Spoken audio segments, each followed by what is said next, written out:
Well, it's Thursday, and you all know what that means. Well, as you probably know already, WrestleMania week has just begun. Now, there's a lot of things we're going to cover. However, there's also some stuff I haven't catched up yet. But we'll get there, so that way we all are in the same page.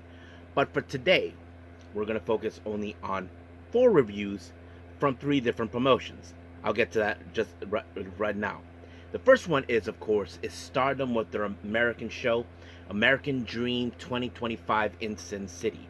Nothing too special, but we do have many matches. But the main event, Micah faces off her old DDM teammate Tekla, which is, of course, a very interesting match. And then, of course, we have All Elite Wrestling with Collision Spring Breakthrough. This one is part of the Collision. As you know, Collision will not happen on Saturday due to WrestleMania weekend. And then, of course, we cap up our episode with two back-to-back reviews with TNA. Now, as you probably know, there's the TNA Impact show that takes place every Thursday. But however, due to the fact they decided to treat it more like the countdown to Unbreakable, which is their latest Las Vegas show they did, it features many matches as well. But Unbreakable, we're going to focus on what took place. As you know, we've begun the TNA International Championship tournament in three ways. But the real question we ask ourselves, who will be the first inaugural TNA International Champion? That's going to be one question we'll have to go through little by little. But we also have matches like, of course, Masha Slavish teaming up with Joe Hendry, our current champions, taking on their challengers. But the biggest surprise is, of course, in the Unbreakable, was the return of Chris Bay, which was an emotional moment. So we'll get to that as well. However, on this episode, we will not be doing any news updates. So basically, nothing to report for all of you. So it's news updates, no new updates at all. So we'll leave it as that. So let's get ready for another episode of Deleted Wrestle Zone.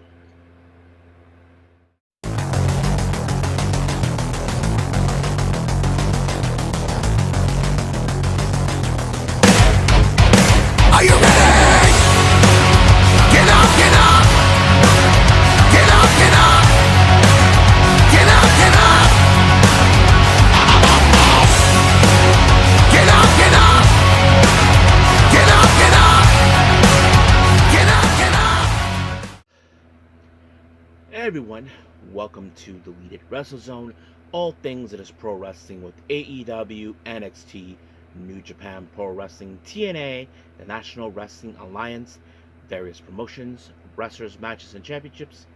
I am your host, J-Rod here. So, if you are new to the channel, welcome. This is a channel we do a lot of pro wrestling reviews from various promotions, not only here in the United States, but also in Japan, Mexico, Canada, Europe, the UK. Anywhere in the world pro wrestling is not as big, but it continues to grow. We also, of course, do discussion videos, talk about various topics such as the wrestlers themselves, the promotions, factions, storylines, whatever we want to talk about. We also, of course, do more news updates. If certain information was unable to be on this episode, we could either put it on the next one or on a separate video by itself. We also, of course, do real-timing news updates to keep you guys on alert if something has happened in the world of pro wrestling that needs to be addressed ASAP. We also, of course, got the Unagi Sayaka Watch and various other cool wrestling content as well. So if you like what you see, please subscribe to us. So click on that subscribe button. You'll be getting a lot of daily reviews and other cool wrestling content as well. But if you like this episode, please give us a like on the like button or a nice comment in the description down below. Now, all introductions have been said. I believe it's time to get this show on the road. So let's begin, of course, with Stardom with the American show, American Dream 2025 in Sin City.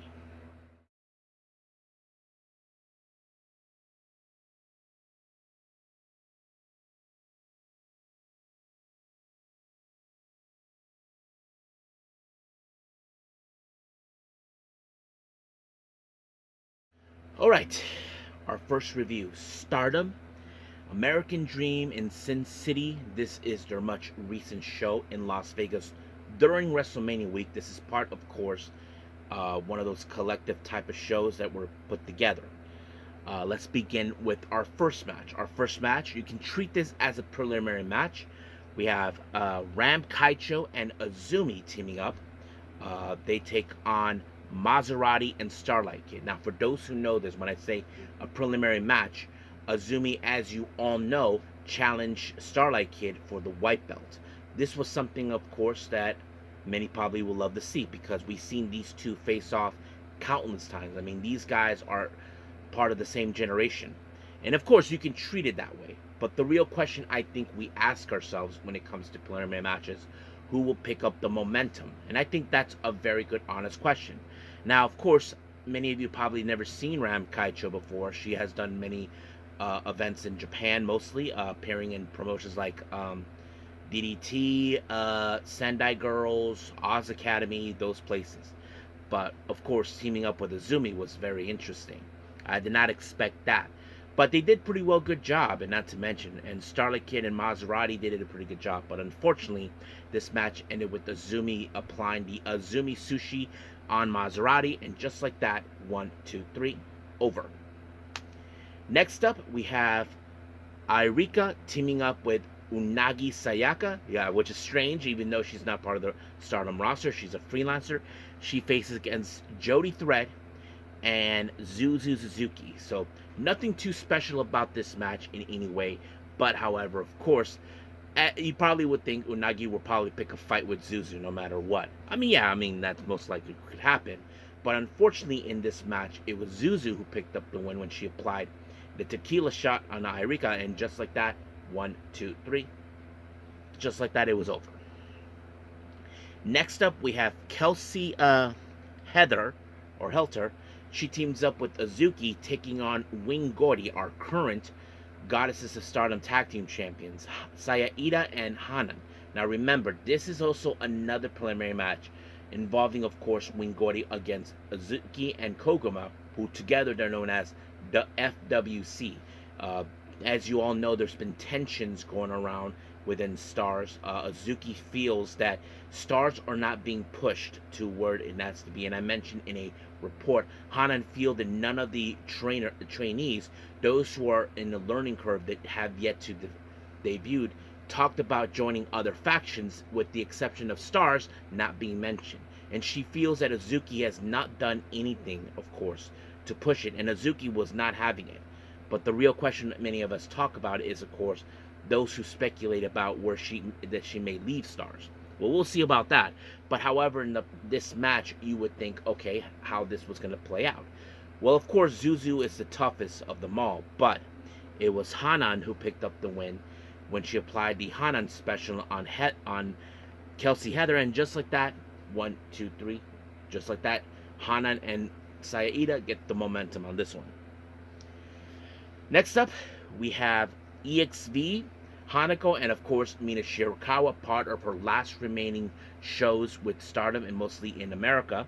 They take on Hate members Momo Watanabe and Natsuko Tora. Now, when it comes to Hate, you know that they will love nothing more to humiliate Mina Shirakawa, to give her a little goodbye present, as always. But, however, there was a bit of a miscue coming from Momo Watanabe. Those who'd seen her, she likes to use the bat. Well, Mina was able to duck down while Momo accidentally hit Natsuko Tora with it, and that caused, of course, Mina to apply the Mina collection onto Natsuko Tora, and just like that, 1, 2, 3, Mina picked up the win.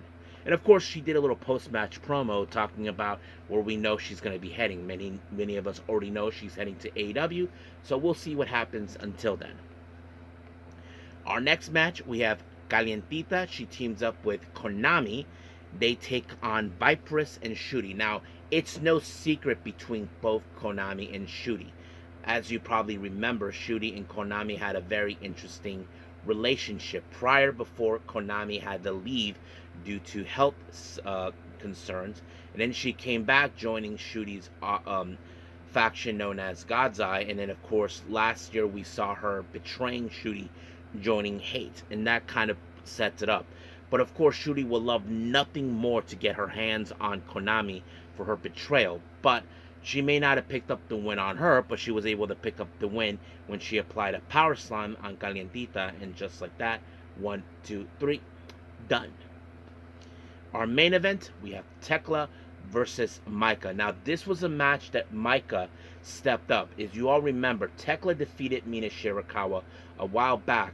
And of course, the stipulation is this: if Mina wins, Tekla has to issue a formal apology and pay her fines. But if Tekla wins, she was going to pick an opponent of her choosing, and she picked the president of Stardom, Taro Okada. And Okada denied her request. But Micah stepped up to defend them. Now, this is where that led to this match, but we all know, those who know Tekla and Micah, these two ladies do have a history. Their history relates back to Julia. Now, if you remember, Julia formed a faction known as DDM, or Danas de Mundo, featuring, of course, Micah, Shuri, and Julia. And then, of course, their group expanded. But Tekla joined the faction back in 2022 until it was dissolved when, last year, when, of course, Julia decided to do her own thing.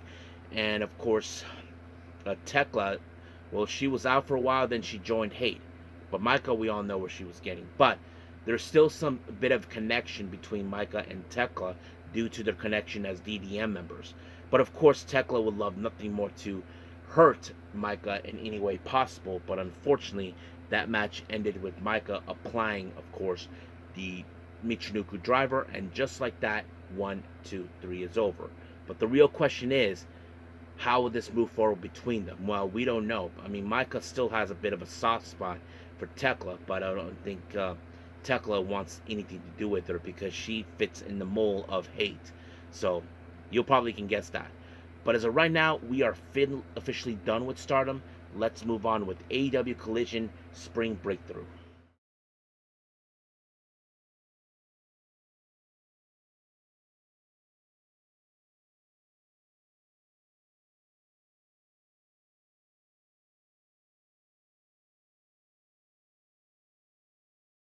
Okay, AEW Collision Spring Breakthrough. Now, of course, Collision normally happens on a Saturday, but due to the circumstances because of WrestleMania, it made sense why they broadcast this now. But it opened up, of course, with the Death Riders, throwing a little bit of a temper tantrum after what happened this past Wednesday in Dynamite. If you guys remember, the Ops defeated the, of course, Death Riders for the AEW World Trios titles. Now, Mox, of course, he had something to say. He was pissed at the Bucks, saying that we have nothing to discuss because he feels you guys got in my business and he'd rather be enemies with them. Of course, because the Bucks are trying to say, look, we agree with you what you're trying to do. But Moxley wasn't having it. He felt you cost us the AEW World Trios titles. But however, the one thing he cannot stand is losing, especially if there was a guy like Joe.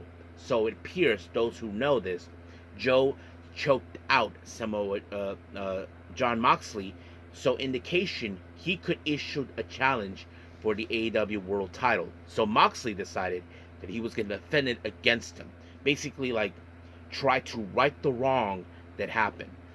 So what does Joe say? Well, of course, Joe, he knows what's going on, so he said that winning the trios titles doesn't mean they took everything. So they're going to take everything that they have. So we'll see where that goes from there. Now, our first match, we have Kevin Knight versus Lance Archer. Now, of course, Lance Archer, he is a guy you don't want to deal with due to the fact of his size and all that.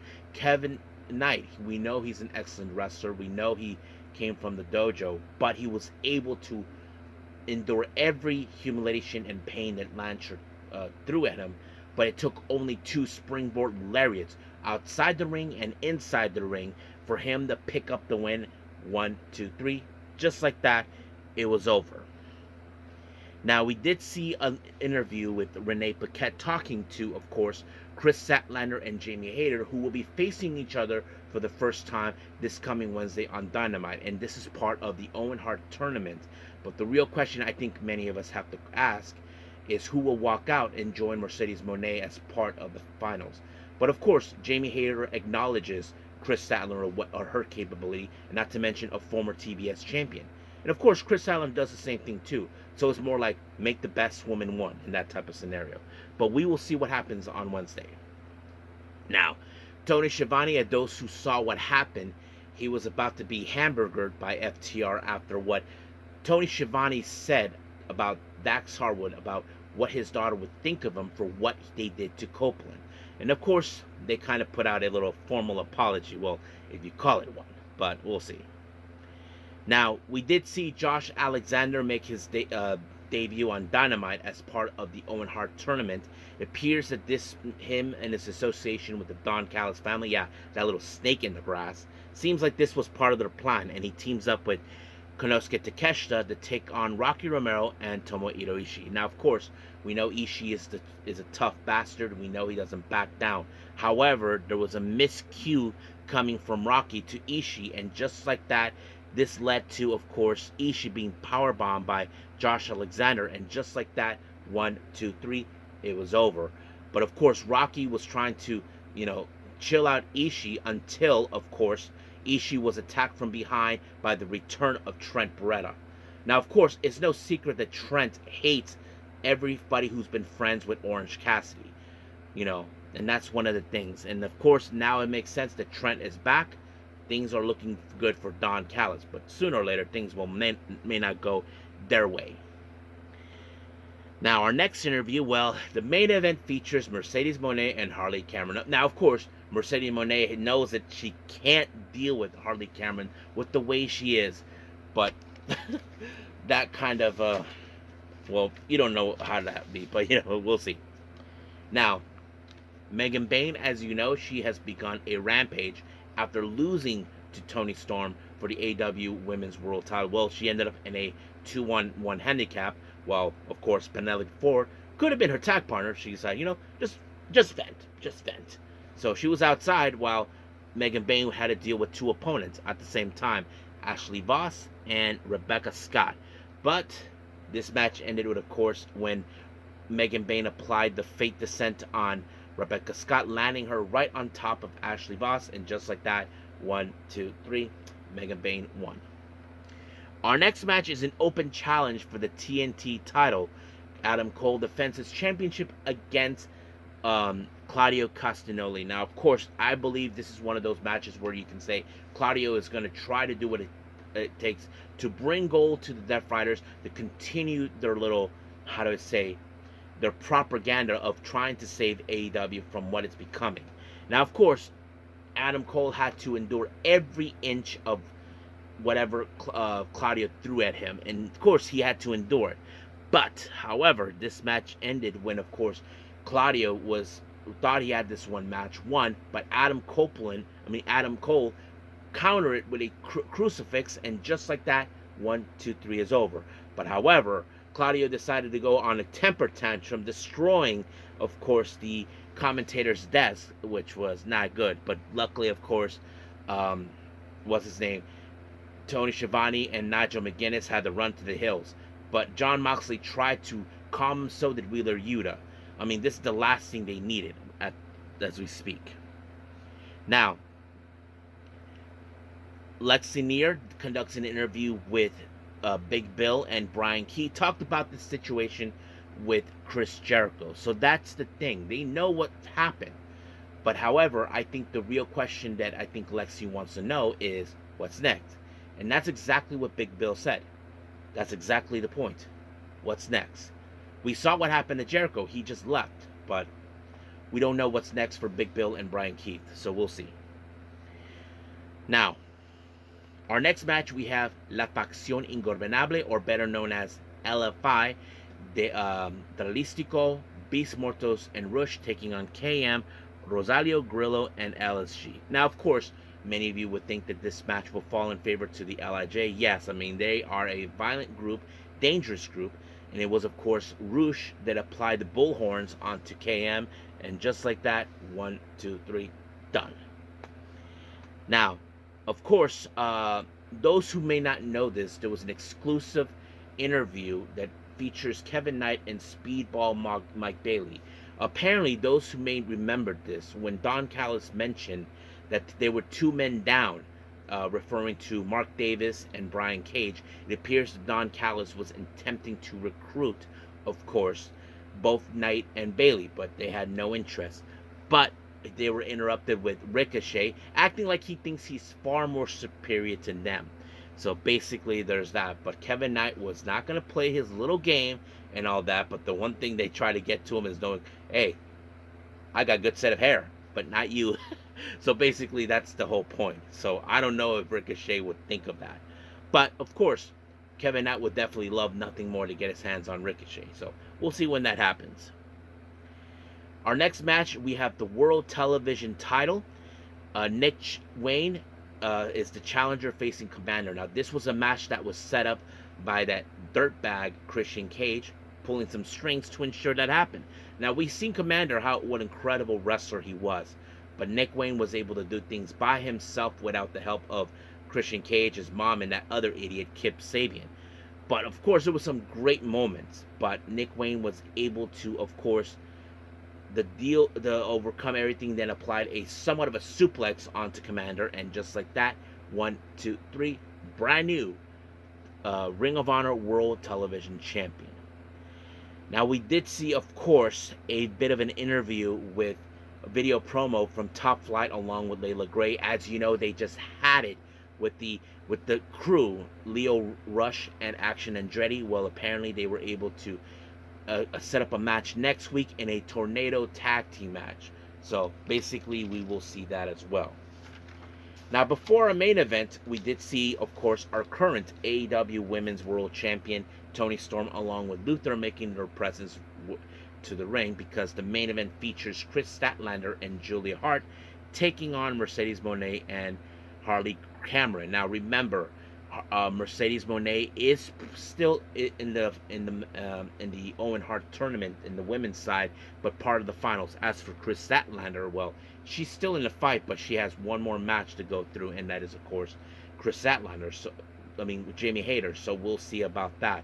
But the real question is how this match goes. We've seen how these makeshift teams will be. Mercedes can't stand Harley, but unfortunately, this match ended with Harley Cameron on the wrong side of Thursday Night Fever by Chris Statlander, and just like that, it was won. However, Toni Storm has acknowledged the win by Chris Statlander, but the real question we ask ourselves, who will join Mercedes Moné in the finals that will happen on Double or Nothing?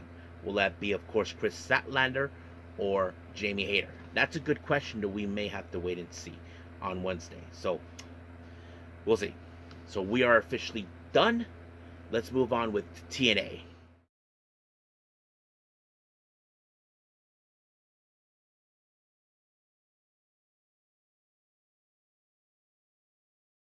Okay, TNA. Now, this normally would have happened on a normal Thursday for everyone. But, however, they decided to treat this more as a countdown to Unbreakable. But remember, all their shows are normally pre-taped during the weekend, so it would make absolute sense to have this. Now, this match, of course, opened up with Jason Hodge taking on Laredo Kid. Now, of course, I'm sure Hodge is trying to get through the fact that he does not have his tag team partners, John Skyler. As you know, last week he was taken by Mike Santana for what Mustafa Ali has been doing, trying to destroy people who are struggling from addiction, and now he doesn't have anybody by his side except for Tasha.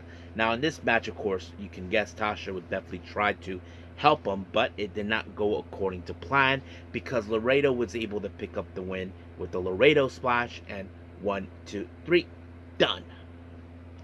Now, of course, we did see an interview with Gia Miller talking to Leon Slater on two fronts. The first one is, of course, is the upcoming Ultimate X match. For those who know that event, the match is a big deal. Whoever wins will probably get a shot, become the brand new X Division champion since Moose is involved. But however, he has to focus right now. What's in front of him is Brian Myers, as you all know. When it comes to Myers and those dirt bags, the system that kind of plays out in every way. So he knows what's at stake.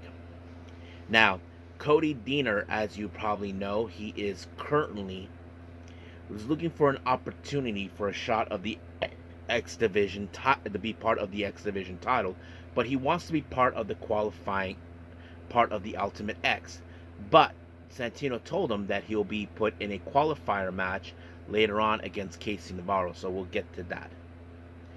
Now, our next match, we have Jasmine Nix of NXT's Fatal Influence taking on Xia Brookside. Now, one thing is, of course, when it comes to numbers, Jasmine Nix has two people by her side, Fallon Henley and Daisy Jane, while Xia has Li Ying Ling.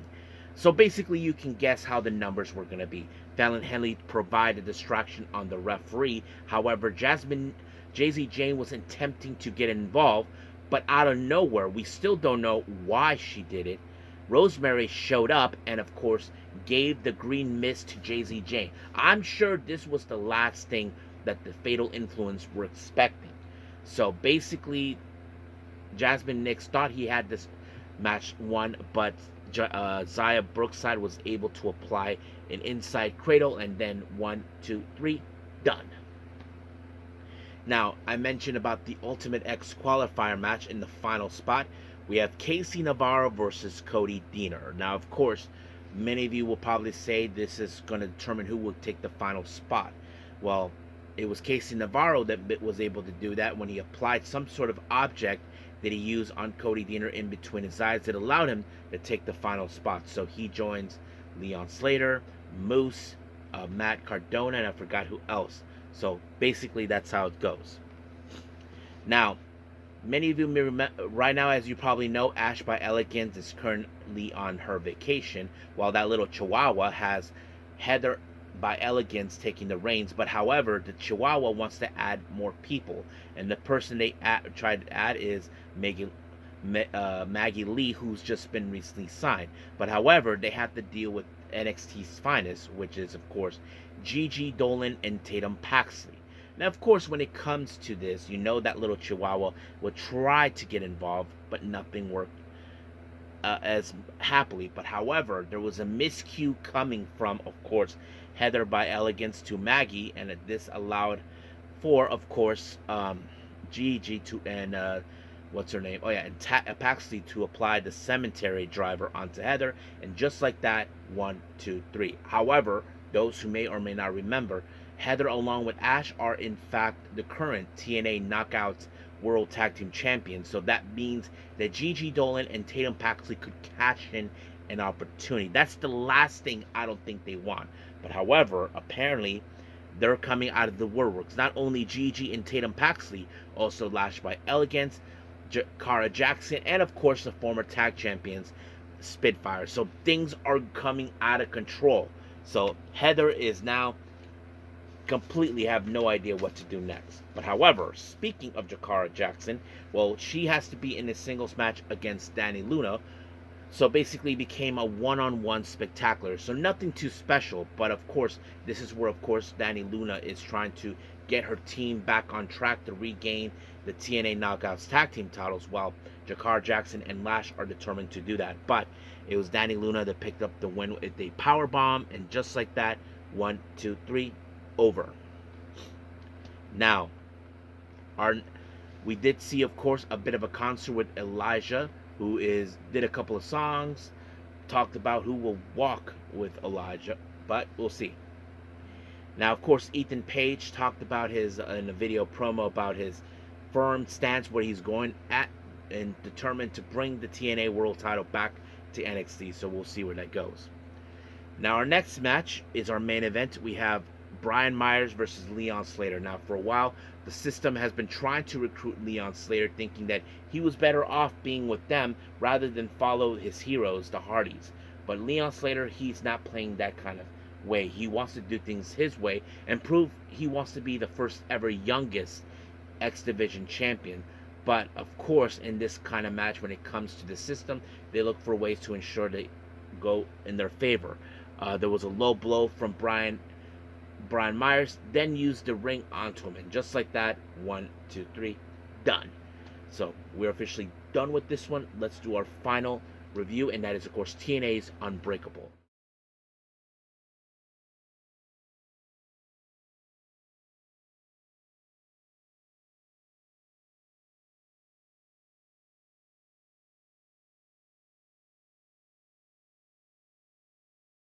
Okay, our final review.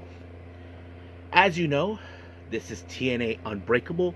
We're only 1 week away before Rebellion, which is, of course, very strange for some of you. But it's been known they do this before in recent times. Now, this particular show is the marking of a new, how do I say, championship crowning. For those who cannot remember what happened recently, Santino Marella decided to deactivate the TNA Digital Media Championship, which of course was being held in absurdity by Steph the Landers and Mance Warner, even though they're declaring themselves as the Digital Media Champions, which was a little hypocrisy. So Santino Marella decided to deactivate it and decided to bring back an old title that was once mentioned in the past, which was the TNA International Championship. So Santino decided to do a tournament, but because it was inspired, the idea was inspired of the how to crown by using three ways, which was made famous between AJ Styles, Christopher Daniels, and Samoa Joe. So there have been some qualifying matches, but however, AJ Francis, as you probably may have heard, he entered, of course, in the finals of the tournament. But two matches have been announced who will be crowned to join him, and we'll get to that right now. Now, the first match of that, we have JDC of the System, Zachary Wentz of the Rascals, and of course, Eric Young of the Northern Armory. So the real question is who is going to walk out. We know that JDC will do whatever it takes to bring championship gold to the System. Zachary Wentz, well, we've seen how he lived up his expectations as a singles wrestler, but however, it was Eric Young who picked up the win with of course, a power driver onto Zach, and just like that, 1, 2, 3, he joined AJ Francis. However, the second match of this tournament features another three-way. We have Ace Austin, Eddie Edwards, and Steve Maclin. Now, we know Ace Austin has been on his own ever since his tag team partner Chris Bay has been out of action and all that. But we know Eddie Edwards, just like JDC, will do whatever it takes to bring gold back into, of course, the System. But things did not go according to plan. What happened was effing Alicia, his wife, decided to get involved by tried to slap Steve Maclin, but oops, she slapped her husband by accident, and because of that, that allowed for, of course, Steve Maclin to apply the KIA, and just like that, 1, 2, 3, he's in it. So the finals in the main event will feature AJ Francis versus Eric Young versus Steve Maclin. So one of these three individuals will be the first ever TNA International Champion. Now, moving on. We did see, of course, Moose put himself in a challenge against Sidney Akeem, or as many of you may know him back in WWE, either as Reggie or Scripps. So yes, so that kind of plays out in a way. Now, of course, we know Sidney Akeem is a pretty good wrestler, that he would do whatever it takes. But however, Alicia, who's been by the side of Moose, well, you probably can guess that she tried to get involved, and she got caught with her hand in the cookie jar, and of course the referee told her to out of here. But because the referee was stupid, decided to keep telling Alicia, go, go, Moose low blowed Sidney Akeem, and then of course give the spear, and just like that, 1, 2, 3, done deal, just like that. Now, our next match, we have a 6-man tag team match. We have Mustafa Ali teaming up with the Meneth brothers, Ryan and Nick, to take on Mike Santana and the Hardys. Now, we all know how the story goes. As you know, Mustafa Ali decided to attack Mike Santana due to his past addictions of alcohol, try to prove his point, saying that guys like them don't deserve happiness. But Mustafa Ali said he was done with Mike Santana, but Santana refuses to let that go. As you saw recently, he kidnapped John Skyler and decided to whatever he's going to do to him, torture him. But as for the Hardys and the Menace brothers, well, we all know what happened recently in Sacrifice, so that sets it up. And this is also a part of the deal between both sides that will lead to rebellion. However, you think how this was going to turn out with cheating and all that? Well, Mustafa Ali, being the coward that he is, he decided to run, and Mike Santana came after him. Now, he can say he did not run. Well, newsflash, Mustafa, you ran like a coward with his tail between your legs because you are too afraid. But, however, this led, of course, for Jeff Hardy to apply the Swanton Bomb, and just like that, 1, 2, 3, the Hardys and Mike Santana picked up the victory. Now, we did see in the backstage the system, more specifically JDC and Eddie Edwards, attacked Zachary Wentz. I don't know what was the purpose of this attack, but I'm sure that they're trying to send a message to prove that the system still controls TNA, but they don't have much leeway like they used to in the past. Now, this next match is a bit of a preview for our 2 championship matches taking place in Rebellion. We have, of course, the challengers for both the TNA Knockouts World Title and the TNA World Title. Tessa Blanchard, and Frankie Kazarian. As you know, Frankie called a shot at Rebellion against Joe Hendry, and of course Ethan Page inserted it. Tessa Blanchard issued a challenge for the TNA Knockouts World Title, so Masha and Joe Hendry are facing off in the preview match. Now, the real problem we concerned is Joe Hendry. As you know, he injured his shoulder, which is the primary shoulder that he uses when he comes with the standing ovation. So how will that play out? I'm sure both Tessa and Frankie will do whatever it takes to target that to soften him up. However, things did not go according to plan for that idiot Kazarian and Tessa, because Frankie accidentally did a oopsie onto Tessa, and just like that, for some odd reason, Joe Hendry used the standing ovation, and just like that, 1, 2, 3, they won the match. So basically, the momentum goes to both Masha and to Joe Hendry. But the real question is, will this be any difference coming to Rebellion next week? We just gotta wait and see when that happens. Now, Santana went to talk to, of course, Santino Marella. As you know, he wants a piece of Mustafa Ali for what he did to Derek, and of course attacking his character because of his addiction. However, we will see them in, of course, Rebellion.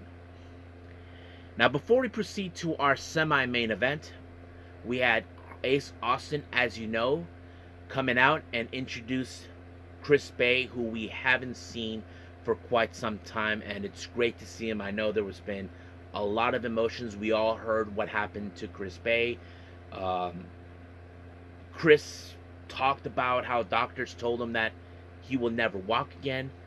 This is the same thing we heard with Mark Briscoe talking about his nieces. If you guys remember, his brother Jay was in the car along with their daughters, and doctors told that Jay's daughters will never walk. Well, surprise, they do. And we're seeing Chris Bay. He doesn't seem like he's 100%.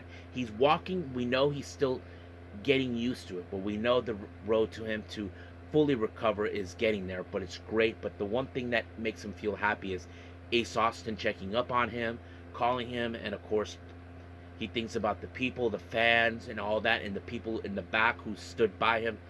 And I'm sure everybody are emotional because, it's hard to see one of your own brethren in this position. But we know Chris Bay is alive and well. We know he is on a road to recovery. We know he's getting there, but it will take time. So we can't wait to see what happens from here on out.